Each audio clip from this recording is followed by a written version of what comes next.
la sueur est liée d'abord aux glandes sudorales.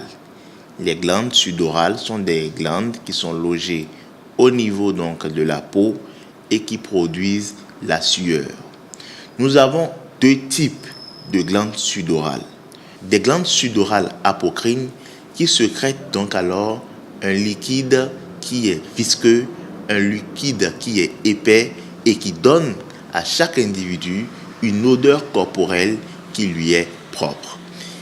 Le deuxième type de glandes sudorales sont des glandes sudorales écrines qui sécrètent donc la sueur liquide qui donc va s'écouler sur le corps de l'individu, et dont l'exemple le plus représentatif est ce liquide donc alors aqueux, ce liquide donc qui n'est pas épais, qui va circuler sur le corps et dont le but est de refroidir le corps lorsque la température augmente.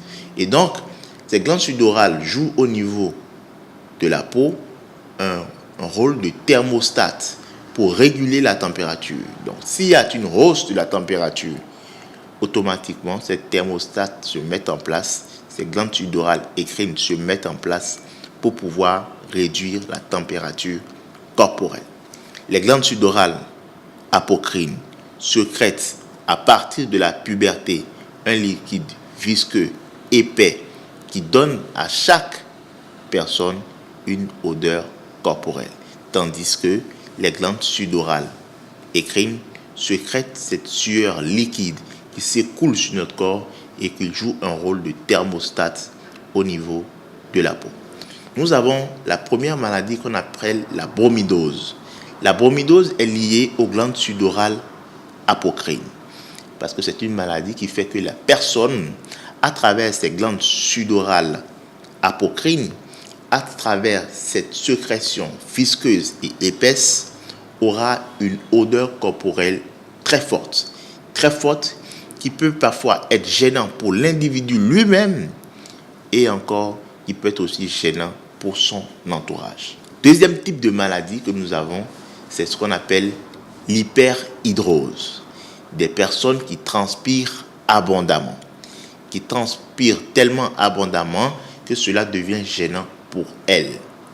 Comment cela se passe ? Vous avez des transpirations lorsqu'on a des coups de soleil, c'est tout à fait normal. Ça veut dire que l'individu donc a au niveau de sa peau des glandes sudorales écrines qui lui permettent donc alors de faire un refroidissement quand le corps se réchauffe. Cette hyperhidrose peut être localisée ou généralisée. On peut l'avoir de façon localisée au niveau de la paume des mains.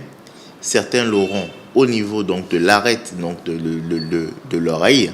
Certains l'auront au niveau de la joue. Certains l'auront au niveau du front. Lorsqu'elle est généralisée, elle peut affecter tout segment du corps humain et souvent, lorsqu'il y a de l'activité physique intense, lorsqu'il y a toute activité ou tout coup de soleil donc, qui entraîne un réchauffement donc, alors de la peau, nous avons donc une hyperhidrose qui peut être localisée ou généralisée. La troisième maladie, c'est l'hypohidrose, c'est-à-dire des personnes qui transpirent peu ou qui ne transpirent pas assez. Cela pose le problème de savoir au niveau donc alors du réchauffement du corps humain, qu'est-ce qu'il faudra faire pour que ces individus puissent donc avoir tout de même un peu de sueur pour refroidir la peau. Ce qu'il faut savoir, les glandes sudorales apocrines sont contrôlées par les hormones sexuelles et donc elles apparaissent au niveau de la puberté. Tandis que la sueur liquide, la sueur écrine contrôlée par les glandes sudorales écrines sont contrôlées par le cerveau, donc par les fibres hypophysaires et l'hypothalamus. Ce qui fait que cette sueur est incontrôlable et c'est simplement l'organisme qui peut déclencher ce refroidissement à travers cela. Nous avons une maladie que nous appelons la miliaire sudorale. La miliaire sudorale, c'est encore appelé la bourboïe. En général, c'est en fait que certains, qu'il y a un blocage au niveau du follicule pilosébacé qui qui affecte donc la glande sudorale, et ce bouchon qui vient donc alors empêcher la sueur de sortir transforme alors donc la surface de la peau en de tout petits boutons qui affectent souvent nos enfants. Et nous voyons donc alors les boubouilles qui vont apparaître, qui sont une conséquence donc de la chaleur excessive. Et de plus en plus, nous sommes confrontés au réchauffement climatique. Depuis la dernière ère de la fonte glaciaire, c'est-à-dire il y a 2000 ans à ce jour, la planète a pris 5 degrés de plus. Mais les prévisions montrent que d'aujourd'hui 2010 à 2100 en prévision, la planète prendra encore 5 degrés de plus. Comment comprendre qu'en 100 ans, la planète prenne 5 degrés, une augmentation qu'elle avait prise il y a 2000 ans? Ce qui explique aujourd'hui donc alors que les rayons ultraviolets B, les rayons ultraviolets C pénètrent la couche d'ozone et arrivent à toucher les écosystèmes, y compris l'homme.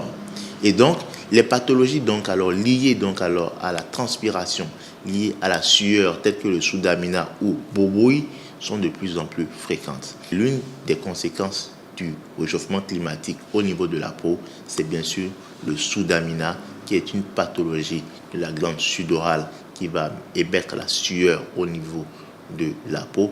Et de plus en plus, nous verrons des boubouilles, nous verrons des miliaires sudorales, nous verrons des hyperhidroses qui seront de plus en plus fréquentes. Pour traiter ces genres de problèmes, plusieurs solutions sont proposées. La meilleure solution, c'est de pouvoir consulter un dermatologue afin qu'il puisse identifier le réel type de problème et pouvoir donner en place la meilleure stratégie possible pour en sortir.